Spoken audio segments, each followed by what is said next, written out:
Hey everybody, this is Dangime. Just replying here to Shaft's Libertarian video.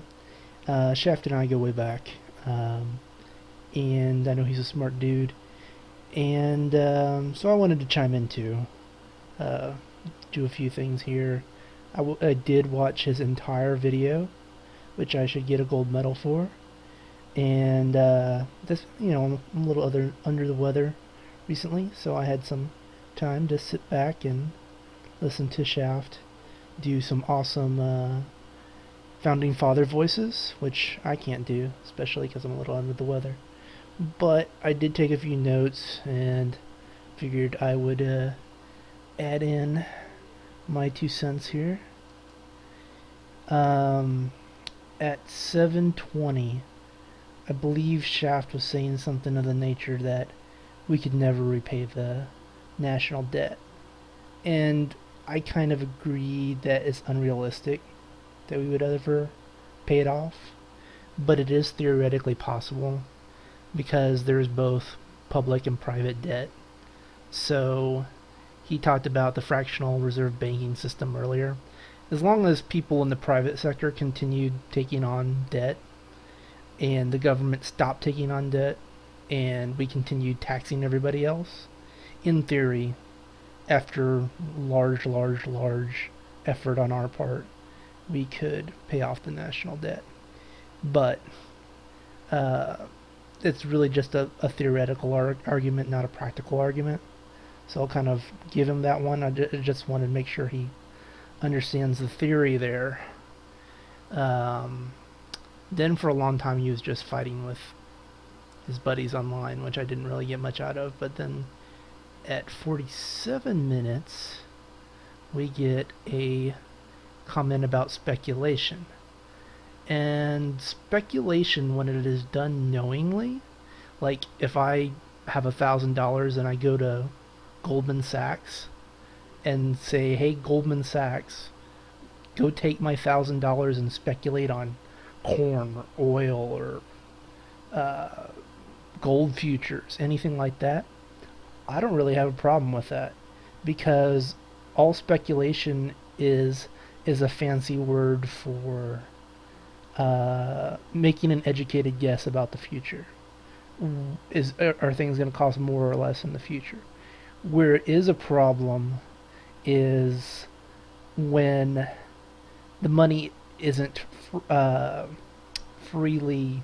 First off, if this is like just a normal bank, originally banks weren't intended for that form of speculation, and that's why banks would go broke because they were supposed to be investing in, Glass-Steagall Act kind of safe investments. But I don't know exactly when those reforms came into place. That's more of a modern era reform. But what we do have is let's see here, a bailout. Now, this was something where somebody went and made bets and bet wrong and then stiffed the public with the bill. And that's wrong.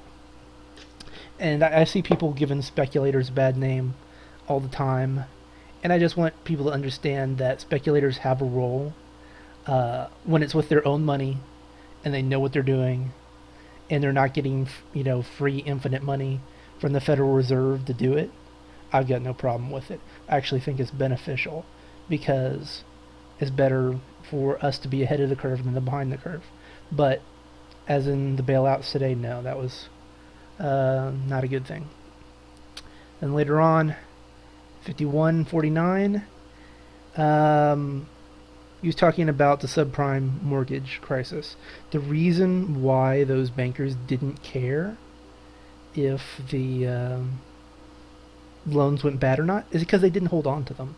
What they did is immediately sold them in bundles, which were rated inappropriately for their risk to default, and then sold them all over the place. They sold them to pension funds, they sold them to foreign countries, they sold them all over the place.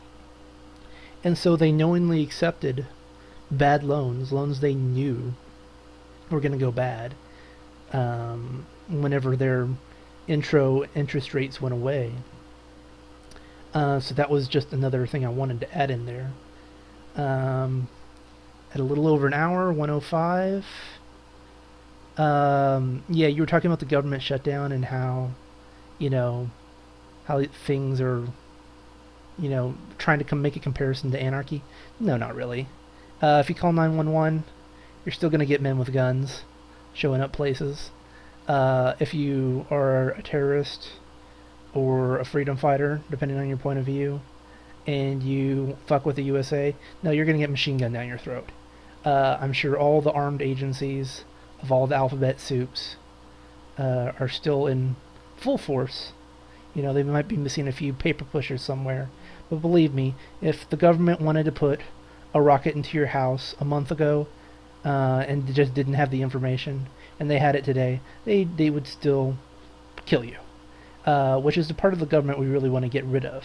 I don't really care if we have national parks and memorials, which is all they seem to talk about on the news.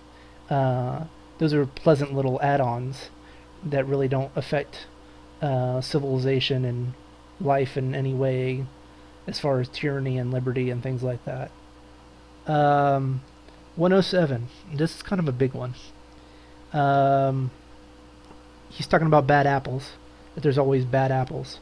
And I guess I'm kind of more of a minarchist. I don't know if Shaft was trying to defend anarchy in his piece, or libertarianism. The problem is there's so many flavors of libertarianism. But I just wanted to point out that this is a little bit more of a cyclical thing than a linear situation, because nature hates a vacuum. And it's a saying you might have to go look up. I don't know who attributed it.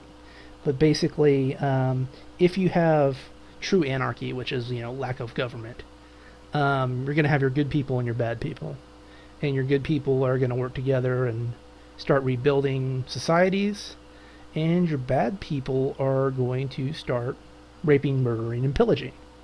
And so immediately you have two parties opposed to each other, and you have the rebirth of the republic, because the natural response of the people, the good people, is going to be to organize and arm themselves, even if it's in a very temporary and limited sort of way. They're going to form a new government, and they're going to use that to destroy the bad apples. And as Shaft said, bad apples are everywhere, and they don't go away. They pop up again and again. And so that's kind of the restart of government. Now, whether we can keep a government in a limited role that's ideal for human interaction, that keeps the incentive to corrupt our officials at a minimum, is more of a human question. It's more of a how long can you keep it going than a, oh, let's adopt this form of government kind of thing. Because there's always going to be the urge in certain situations to empower the government with more power, depending on circumstances that we can't foresee at any given time. Could be an invasion, could be an economic crisis, could be any number of things. And so over time, governments tend to get bigger and easier to corrupt, unfortunately. And I don't really know what prompted the next point here, which was at 118. But what Shaft is really talking about, I think, is relocalization, which is, especially when he got into talking about Shays' Rebellion, we were talking about two distinct regions. The western Massachusetts, which was rural and agrarian, and the eastern section, which was more industrial and trade-focused and money-based rather than barter-based. Really, those two areas needed to be run on separate governments. They didn't need to be part of the same state. If they had partitioned the state, you could have had economic policies and tax policies that would have favored both sets of people.